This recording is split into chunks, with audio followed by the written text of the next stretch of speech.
Divorcee Lauren Reynolds goes on a blind date with widower Jim Friedman at Hooters, and it goes badly. Lauren talks to her friend Jen about the experience, and Jim discusses his date with his coworker.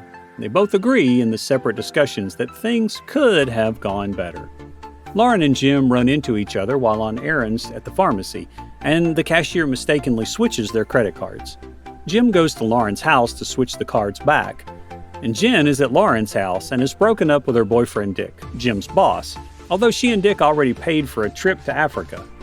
Lauren commits to using Jen's portion of the vacation package without knowing that Jim intends to use Dick's as well and that the hotel accommodation is for a romantic suite. The families are put together for a blended family moon, where they get together with other couples, including the oversexed Eddie and Ginger. Eddie's new bride is quite his junior, to the chagrin of their teenage son Jake, on whom Jim's oldest daughter Hillary develops a crush at first sight. The kids make an awkward impression with each other, with Brendan calling his mom hot, and the others not knowing how to react to Espen acting like her mom is there with her, as she is not ready to let go of her quite yet. Over time, the kids begin to bond with each other and each other's parent. Jim bonds with the boys, helping them with adventurous sports, while Lauren bonds with the girls, helping Hillary to change her tomboyish look into a more feminine one, leading to Jake becoming her boyfriend. As they become closer to their children, Jim and Lauren begin to warm up to each other. They inadvertently get together for a couple's massage and have fun with each other.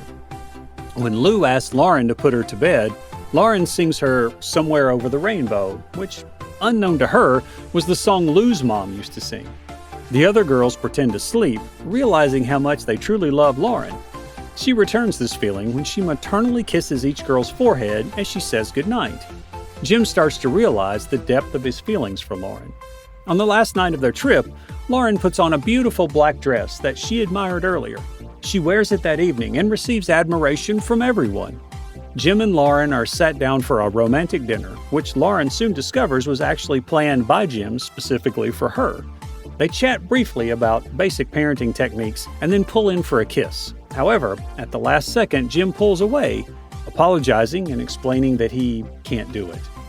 After returning to America, Jim realizes he misses Lauren and that he's fallen in love with her, which he admits to his daughters, who are ecstatic with the news.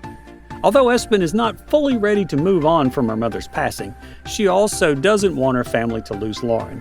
She starts to move on by telling her dad that her mom had said she had other things to do in heaven and wouldn't be around as much.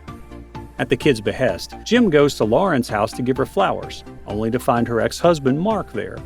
Tyler gets excited to see Jim and wants to play ball. Mark bullies Jim into leaving, and then ditches Tyler to answer a summons from work. Mark tries to make a move on Lauren, but she refuses his advances because of his continuous failure to be a good father, in addition to his having an affair during their marriage. Lauren and Brendan go to support Tyler at his next baseball game, along with Jen and Dick, whom Jen has worked things out with, and his 5 kids. Mark doesn't come to the game. Jim and his daughters arrive to show encouragement, inspiring Tyler to hit the ball as Jim had taught him in Africa. Jim then finds Lauren, and they admit to wanting to be together, and they finally kiss, to the happiness of their kids, who realize that they are already a blended family.